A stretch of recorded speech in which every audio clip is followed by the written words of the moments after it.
দিল্লির রাস্তায় ককরোচ জনতা পার্টির মিছিলে গিয়ে পুলিশের লাঠির ঘায়ে আহত হয়ে লুটিয়ে পড়লেন একের পর এক আন্দোলনকারী। কেবলমাত্র তাই নয়, সিজেপি অর্থাৎ ককরোচ জনতা পার্টির আন্দোলনকারীদের অভিযোগ পুলিশ তাদের অনশন মঞ্চ ভেঙে ছত্রাখান করে দিয়েছে এবং সেখানে সংবিধানের একটি প্রতিলিপি রাখা ছিল এবং বি.আর. আম্বেদকরের একটি ছবি রাখা ছিল, যাও তারা নষ্ট করে দিয়েছে বলে দাবি করেছেন আন্দোলনকারীরা। কি ঘটলো আজ সারাদিন দিল্লিতে? আজ সোমবার যেখানে সিজেপির প্রোটেস্ট চলছে, অর্থাৎ ককরোচ জনতা পার্টির প্রোটেস্ট চলছে, আমরা দেখতে পাচ্ছি প্রত্যেকটা মুখে এই ধরনের ব্যারিকেড করে রাখা হয়েছে। সংসদ ভবন থেকে যন্তর মন্তর পৌঁছানোর যে কটি রাস্তা রয়েছে তার অধিকাংশ রাস্তাতেই পুলিশের ব্যারিকেড রয়েছে এবং দিল্লি পুলিশ অধিকাংশ রাস্তাতেই গাড়ি ঘুরিয়ে দিচ্ছে। ফলত প্রায় 40 মিনিটের কাছাকাছি সময় লাগছে সংসদ ভবন থেকে যন্তর মন্তর পর্যন্ত পৌঁছতে। আমরা যদি ম্যাপে একবার দেখি তাহলে গোটা রাস্তাটাই প্রায় হলুদ বা লাল।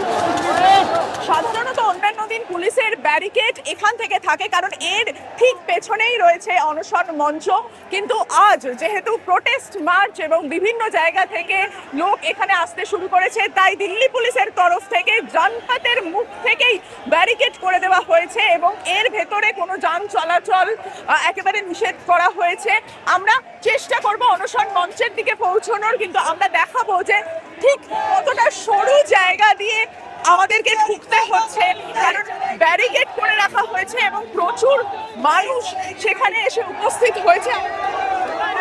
শান্তিপূর্ণ প্রোটেস্ট মার্চের ডাক দিয়েছিল ককরোচ জনতা পার্টি এবং তারা জানিয়েছিল যে তারা এই অনশন মঞ্চ, যে অনশন মঞ্চে দীর্ঘ 21 দিন ধরে অনশনরত ছিলেন সোনাম ওয়াংচুক, সেখান থেকে তারা পার্লামেন্ট পর্যন্ত শান্তিপূর্ণ একটি প্রতিবাদ মিছিল করে যাবেন।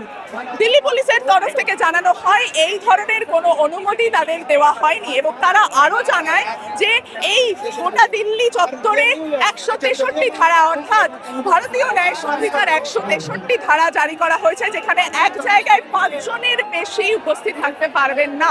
সোনাম ওয়াংচুককে এখান থেকে তুলে নিয়ে যাওয়ার পরে অভিজিৎ দীপকে, যিনি এই ককরোচ জনতা পার্টির প্রতিষ্ঠাতা প্রধান, তিনি অনশনে বসেছেন এবং তার পাশাপাশি এসএফআই সহ আরো একাধিক ছাত্র সংগঠনের ছাত্রছাত্রীরা তারা অনশনরত, আন্দোলনরত রয়েছে এবং সেই অনশন মঞ্চে সংহতি জানাতে এসেছেন সাবানা আজমি।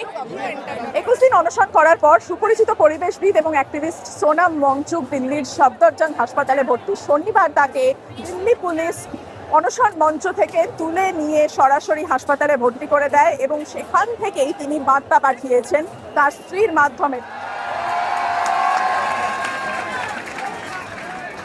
हम यही चाहते हैं और सोनम वांगचुक कहते हैं कि वो कभी अपना साथ छोड़ेंगे अगर इस मॉनसून सेशन में, पार्लियामेंट सेशन में एजुकेशनल रिफॉर्म और जो भी एजुकेशनल ट्रांसफॉर्मेशन है वो सबसे बड़ी मुद्दा पार्लियामेंटेरियन बनाएंगे इसका। এই যে অনশন মঞ্চ, সেই অনশন মঞ্চ দিল্লি পুলিশ ভেঙে ফেলতে চায় এমন আশঙ্কাও রয়েছে তৃণমূল কংগ্রেসের সংসদ সদস্য মহুয়া মৈত্রের। একটা জবাব চাই, মানুষ তো আর কিছু চায় না, একটা পিসফুল প্রোটেস্ট হচ্ছে। আমরা কালকে অল পার্টি মিটিং এ বললাম যে সরকার পক্ষ থেকে আসুন, কেউ কথা বলুক, কি যায় আসে, কেউ কথা বলবে না, আমরা নিজেদের এখন ভগবান ভেবে রেখেছি। আজকে আপনি জানেন দিল্লি পুলিশের ব্রুট ফোর্স, সেটা আমরাও ফেস করেছি।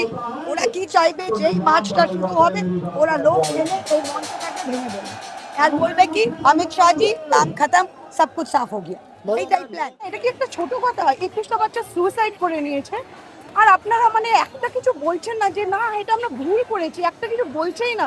তাহলে কাউকে তো আসতে হবে না। আর আমি নয়, দেশ ভোর থেকে লোক এসছে, কলকাতা তো খুব ছোট জায়গা, বাইরের থেকে লোক চলে এসছে। লোকজন আছে যে গভর্নমেন্টকে বলছে তুমি কোথায়, আর গভর্নমেন্ট চুপচাপ সব মেট্রো স্টেশন বন্ধ করছে, রাস্তা বন্ধ করছে, তুমি স্টেজ খালি করবে আমরা রাস্তা ভরে দিব, এটা বলছে লোকজন।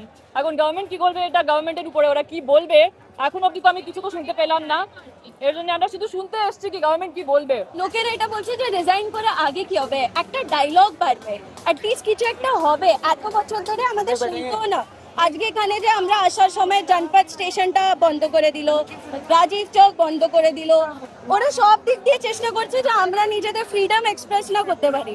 বাট তাহলে এটা ডেমোক্রেসি কিভাবে থাকবে?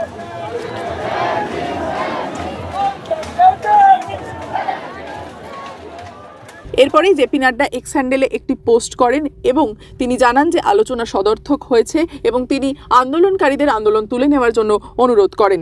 এই প্রথম সরকারের তরফ থেকে এই বিষয়ে কোনো বক্তব্য পাওয়া গিয়েছে।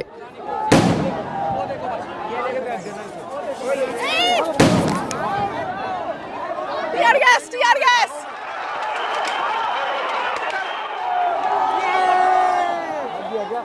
সংসদ ভবনের খুব কাছাকাছি পৌঁছে গিয়েছিলেন আন্দোলনকারীরা। প্রেস ক্লাব অফ ইন্ডিয়া, যেখান থেকে সংসদ ভবনের দূরত্ব খুবই কম, সেখানে যখন তারা পৌঁছন তখন তাদের ওপরে পুলিশ কাঁদানে গ্যাস ছুটতে থাকে।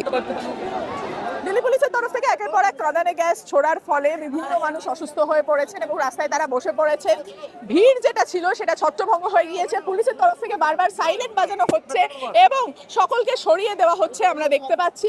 এবং যে আন্দোলনকারীদের ভিড় ছিল এবং যে আন্দোলনকারীদের প্রোটেস্ট র্যালি ছিল এগিয়ে যাচ্ছিল যা সংসদ ভবনের দিকে, তা এই মুহূর্তে ছত্রভঙ্গ হয়ে গিয়েছে।